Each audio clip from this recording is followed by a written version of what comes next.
na. Sorry na ya.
Sa kultura ninyo, bihira mananakit ang mga lalaki sa babae. Ay, bihira po.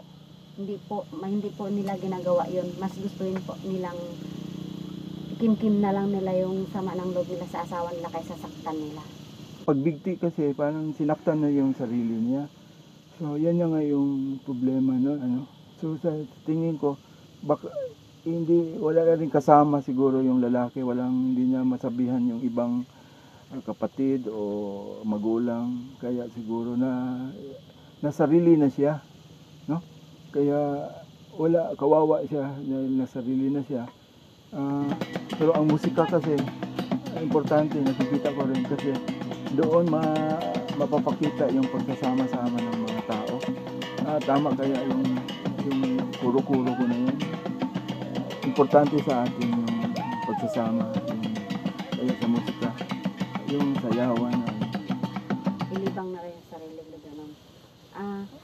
Kasi po, depende rin po kasi sa nararamdaman nila. Hindi natin masabi na, ay, wag mong gawin, magpakamatay. Oo. Talagang, minsan talaga, siguro yun talaga yung kapalaran nila. Mm-hmm. Kasi sa amin dito, nung bago pa lang, nakaraang taon pa lang, may dalawa, no? 15. Diba? Dalawa. Nang dahil lang din yun sa asawa. Oo. Pero ang lalaki hindi talaga nananakit sa babae. Hindi po. Sa tingin ko po siguro, kasi para sa ibang damdamin, kunting ano lang naman yun kunting dahilan. Siyempre yung hindi pagsama, di ba? Oo. Ganon. Kaso siguro, itong lalaki, dinamdam niya na lang. Dinamdam niya kasi niyayaya lang naman siya na pupunta dun sa kabilang bahay, dun sila titira. Papakamatay na lang kaysa saktan yung asawa. Pero sinaktan nga ang sarili pag ganun din. So, kung halimbawa nagtarukan yun, baka mawala pa yung galit niya, makakatulong kaya yun? Siguro naman pagsamantala lang din po yun. Kung doon, kunwari, nagpunta nga siya sa tarukan, o nawala doon, saglit. Pag uwi sa bahay, naiisip niya pa rin yung kirot na nararamdaman niya. Oo nga, yun naman, nakakatulong nga lang yun sa Panandalian yung- lang po kasi yung Oo nga. saya na nararamdaman niya pag uwi niya sa bahay. Yun na, nararamdaman niya naman yung problema niya. Ano? May mana yan eh. Kung ang magulang mo ay nakabigti, sa anak ganun pa rin magbibigti. Ganun ang paniniwala. Oo, ganun no? yan. Ganun po yung paniniwala Ganun namin. yan. May mana-mana So, yan. yung pagbibigti na nangyari, hindi pala, meron na rin pala noon na ganun. Meron na po. Meron na pala yung ganun. Paglalason, ganun pa rin. Mana-mana rin. Yung pag-iinom ng lason, ganun pa rin. Pag-inom ng lason.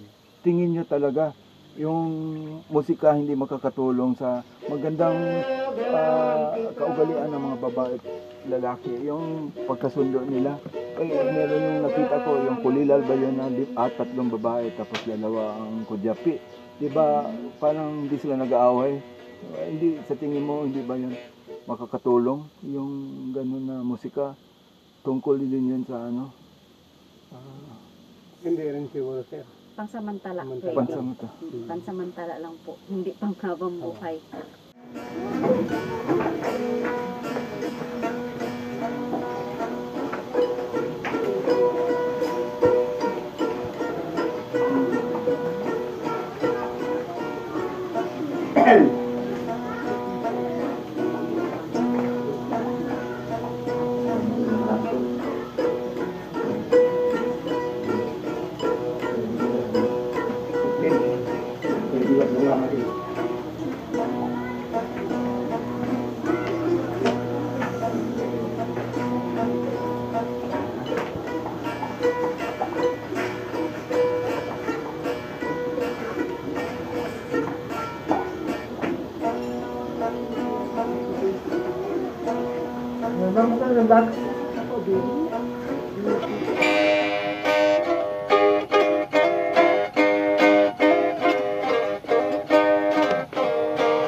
Tapos yung tinugtog nila kanina, Oo.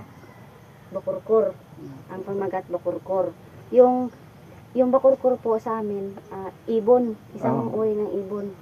Kumakain daw yun. Ang kwento niya, kumakain daw yung ibon na bakurkur doon sa sa kaingin. Tinabog daw nung may-ari. Nung tinabog daw, ang tugtog daw ng pakpak, Yan yung ito tinugtog. po, opo, Oo. yung tinugtog. Hindi kayo nagkamali, natawa kayo na hindi nagsabay ba yun? Ganun ba yun? Mano ko kung titutunan? Kaya lang. Sabay-sabay. Hindi nagsabay. Di na isabay na pagkalabit nito. Ah, Medyo nahuli ito ng konti. oo. Ganon.